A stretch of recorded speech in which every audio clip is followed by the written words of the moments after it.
स्वागत है आपका। सौम्या शुक्ला जी, स्वस्- वक्तव्य प्रस्तुत कीजिए। स्वस्ति श्री गणेशाय नमः।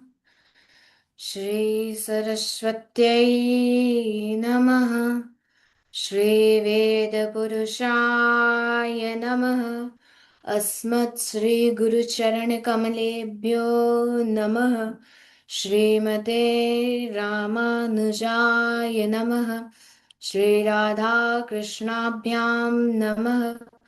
लम्बोदरं परमसुन्दरमेकदन्तं पीताम्बरं त्रिनयनं परमं पवित्रम् उद्यद्दिवाकरनिभोज्ज्वलकान्तिकान्तं विघ्नेश्वरं सकलविघ्नहरं नमामि। शरीरं स्वरूपं ततो वा कलत्रम् यशश्चारुचित्रं धनं मेरुतुल्यं मनश्चैनलग्नं श्रीगुरुरन्ध्रपद्मे ततः किं ततः किं ततः किं ततः किं नारायणं नमस्कृत्य नरं चैव नरोत्तमं देवीं सरस्वतीं व्यासं ततो जयमुदीरयेत्। जयतु देवो देवकी नन्दनोऽयं। जयतु कृष्णो वृष्णिवंशः प्रदीपः। जयतु मेघश्यामलः कोमलाङ्गं। जयतु पृथ्वीभारनाशो मुकुन्दः। वरहापीठं नटवरवपुः कर्णयो कर्णिकारम् बिभ्रदवासः कनककपिशं वैजयन्तीं च मालां रन्ध्रान् वेणोरधरसुधया पूरयन् गोपवृन्दैः वृन्दारण्यं स्वपदरमणं प्राविशद्गीतकीर्तिः वंशी विभूषितकरान्धवनीरदाभात् पीताम्बरादरुणबिम्बफलाधरोष्ठात् पूर्णेन्दुसुन्दरमुखादरविन्द्रनेत्रात् कृष्णात् परं किमपि तत्त्वमहं न जाने। गुरुर्ब्रह्मा गुरुर्विष्णु गुरुर्देवो महेश्वरः गुरु साक्षात् परब्रह्म तस्मै श्री गुरवे नमः। कृष्णत्वदीयपदपङ्कजपञ्जरान्ते अद्यैव मे विशतु मानसराजहंस बहुत से लोग प्राणप्रयाणसमये रहते। कपात् पित्तैः कण्ठावरोधनविधौ स्मरणं कुतस्ते करारविन्देन पदारविन्दं मुखारविन्दे विनिवेशयन्तं वटस्य पत्रस्य पुटे शयानं बालं मुकुन्दं मनसा स्मरामि। रामाय रामभद्राय रामचन्द्राय वेधसे रघुनाथाय नाथाय सीताय पतये नमः। अञ्जनानन्दनं वीरं जानकी शोकनाशनं कपीसमुच्छन्तारं वन्दे लङ्काभयङ्करं। भक्ति भक्त भगवंत गुरु चतुर्नाम वपुएक इनके पद वंदन किए नाशत विघ्न अनेक। जय जय श्री राधा रमण जय जय नवल किशोर जय गोपी चित चोर प्रभु जय जय माखन चोर। श्री राधे मेरी स्वामिनी और मैं राधे जुगदास जन्म जन्म मोह दीजियो श्री वृंदावन को वास। बोले वृंदावन बिहारी लाल की जय। श्री राधे रानी सरकार की जय। श्रीमद्भागवत महापुराण की जय। श्री सुखदेव भगवान की जय। अनंत कोटि ब्रह्मांड नायक अचिंत्य कल्याण गुणगण निधान सर्वेश्वर सर्वाधिपति अकारण करुणा वरुणालय अकारण करुणाकारक सकल जन कल श्राफारक परात्पर परब्रह्म अनंत कोटि कंदर्प दर्प दलन निर्गुण निराकार सगुण साकार जगदैक बंधु करुणैक सिंधु सच्चिदानंदन परमात्मा श्री कृष्ण एवं श्री राधे रानी जी के युगल चरणारे बिंदों में दासी का बारंबार प्रणाम। समुपस्थित भगवत भक्त, भागवत कथा अनुरागी सज्जनों, भक्ति में मात्र शक्ति एवं भगनी बांधवों, सिया राममय सब जग जानी, करहूं प्रणाम जोर जुग पानी। आइए कथा में प्रवेश करने से पूर्व कुछ क्षण भगवान नाम संकीर्तन, तत्पश्चात भागवत की भागीरथी में अवगाहित होंगे। जय राधा माधव, जय कुंज बिहारी,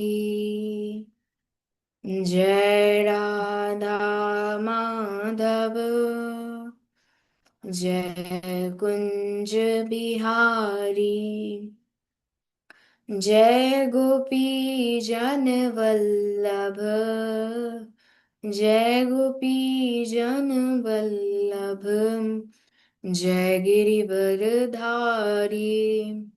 जय राधा माधव, जय कुंज बिहारी, यशोदानंदन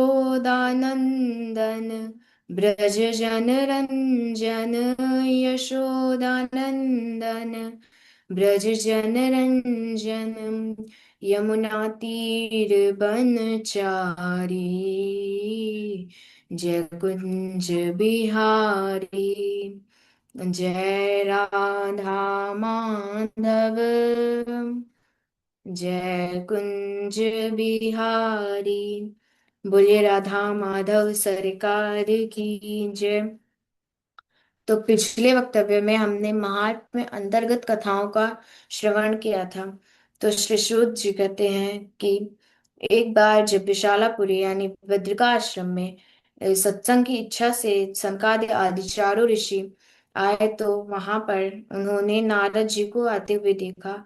तो उनसे पूछा कि कथम ब्रह्मण्येन मुखा कुतश्चिंता तुरो भवान त्वरितम गम्यते कुत्र कुतश्च आगमनम तव।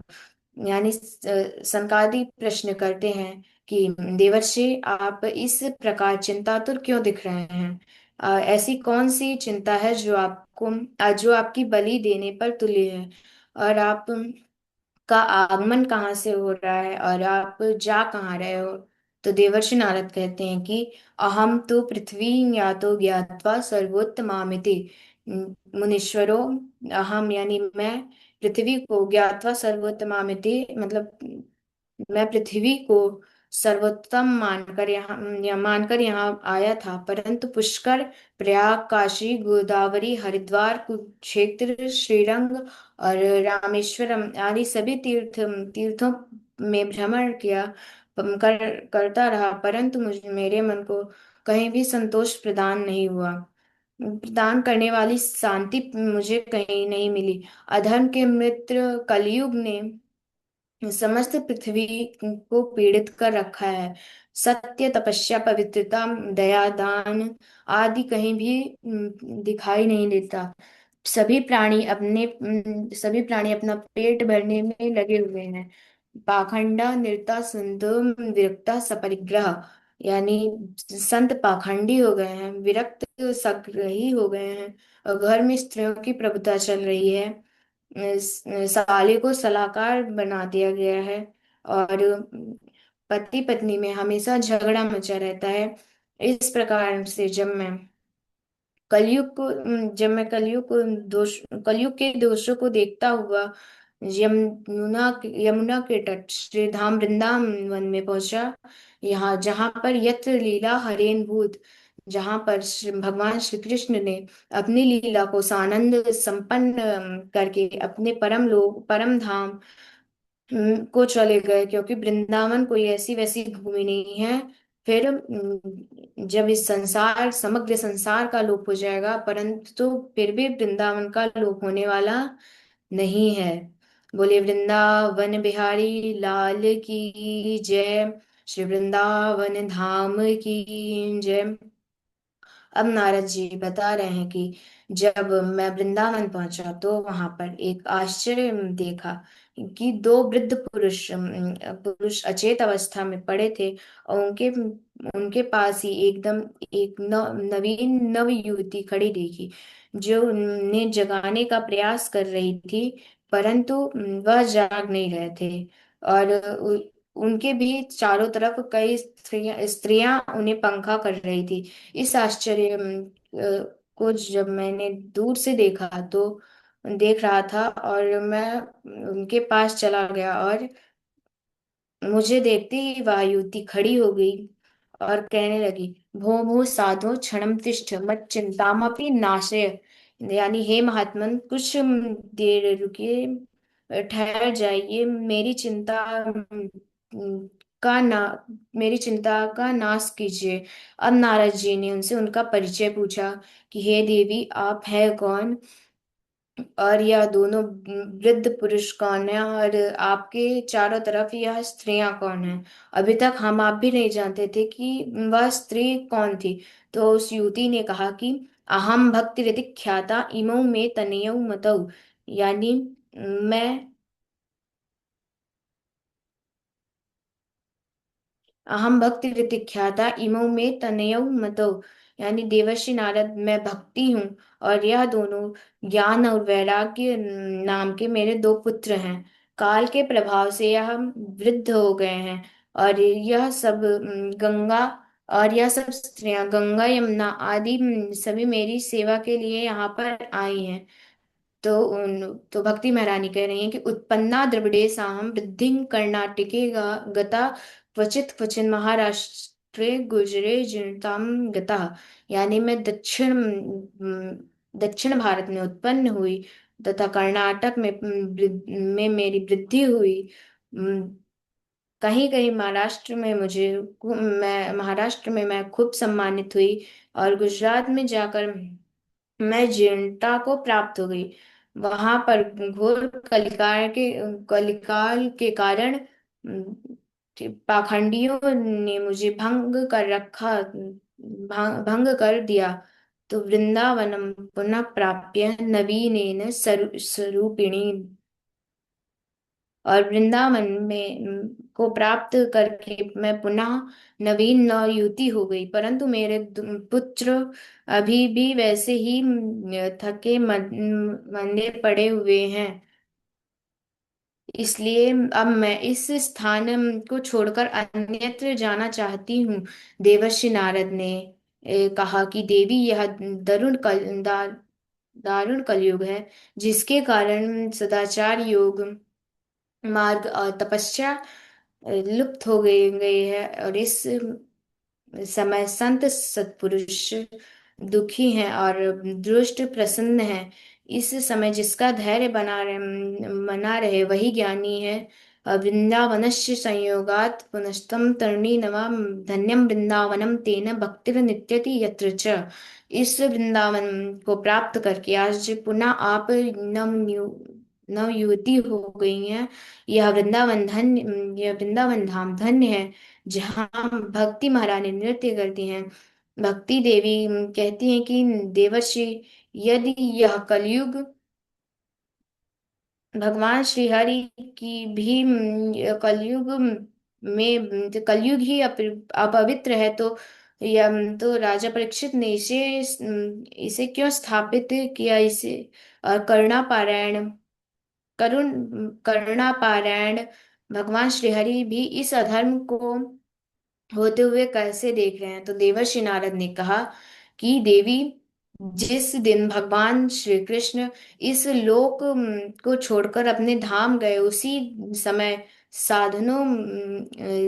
साधनों में बाधा पहुंचाने वाला कलयुग आ गया, और दिग्विजय के समान राजा परीक्षित की दृष्टि जब इस पर पड़ी, तो कलयुग दीन के समान उनकी शरण में आ गया, और भ्रमर के समान सारग्रही राजा परीक्षित ने उसे देखा। और यत् फलम नास्ति तपसा ना योगेन समाधिना तत्फलम लभते सम्यक कलौ केशव कीर्तनात्।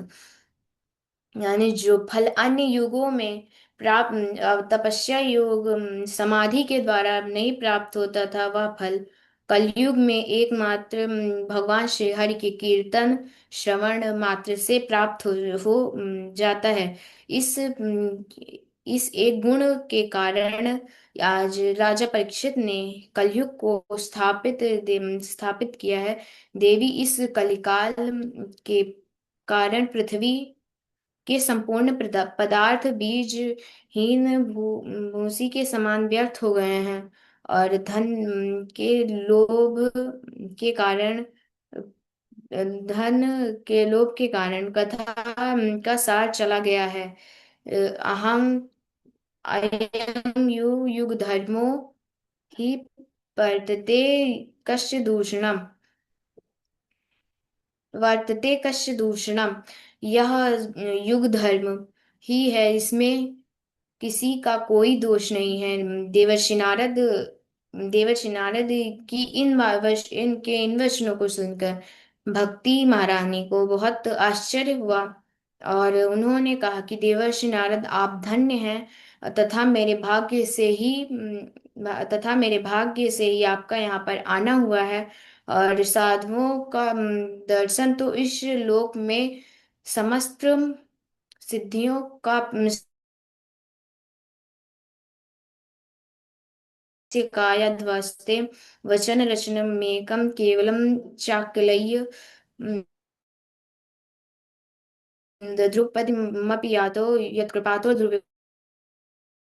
ध्रुवोऽयं सकल कुशल पात्रं ब्रह्मपुत्र ददास्मि। जिन आपके एकमात्र उपदेश को धारण करके कयाधु नंदन प्रहलाद ने माया पर विजय प्राप्त कर ली और खंबे से नरसिंह भगवान को प्रकट कर दिया। जिन आपकी कृपा से ने को ध्रुव पद की प्राप्त कर लिया, ऐसे ब्रह्मा जी के पुत्र देवर्षि नारद को मैं प्रणाम करती हूँ। देवर्षि नारद कहते हैं कि हे देवी, अब भगवान श्री कृष्ण के चरण कमलों का स्मरण करिए करिए, आपका दुख दूर हो जाएगा। जिन भगवान श्री कृष्ण ने कौरवों के अत्याचार से द्रौपदी की रक्षा करते हैं,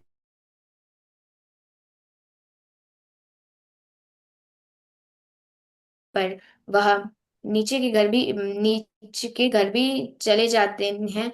देवर्षि नारद जी जब इस प्रकार भक्ति की महिमा का वर्णन करते हैं, तो भक्ति महारानी ने कहा कि देवर्षि, आपने क्षण भर में मेरा दुख दूर कर दिया। अब ऐसा प्रयास कीजिए कि मेरे पुत्रों का भी दुख दूर हो जाए और उन्हें चेतना प्राप्त हो जाए। इस प्रकार कहने पर देवर्षि नारद ने ज्ञान और वैराग्य को हिला डुला कर उठाने का प्रयास किया, परंतु जब वह नहीं उठे तो उनका नाम पुकार वेदांत घोष और गीता का पाठ करने लगे। इसे जैसे जैसे जैसे तैसे तो जागते, जमा ही लेते और पुनः सो जाते। यह देख देवर्षि नारद बहुत चित हो गए, और देवर्षि नारद और गोविंद का चिंतन करने लगे। उसी समय आकाशवाणी हुई कि उत्तमा सफले अस्ति भविष्यति न संशया। देवर्षि नारद, तुम्हारा आपका उद्योग सफल होगा, इसमें कोई संदेह नहीं है। इसलिए तुम सत्कर्म करो, और सत्कर्म तुम्हें साधु पुरुष बनाएंगे। आकाशवाणी को सुन देवर्षि नारद विचार करने लगे। आकाशवाणी ने भी गुप्त रूप से वर्णन किया है कि वह कौन सा साधन है कारण से ज्ञान जिसको करने से ज्ञान और वैराग्य की मूर्छा दूर हो जाएगी।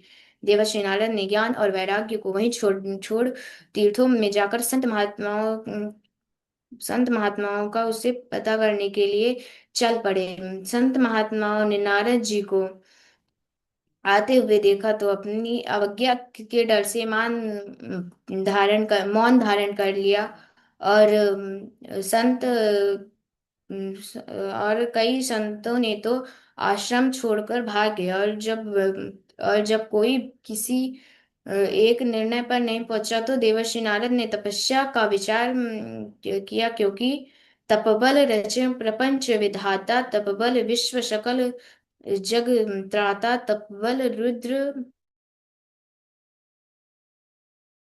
करे संहारा, तपबल शेष धरे मही भारा। तपस्या करने के विचार से देवर्षि नारद ने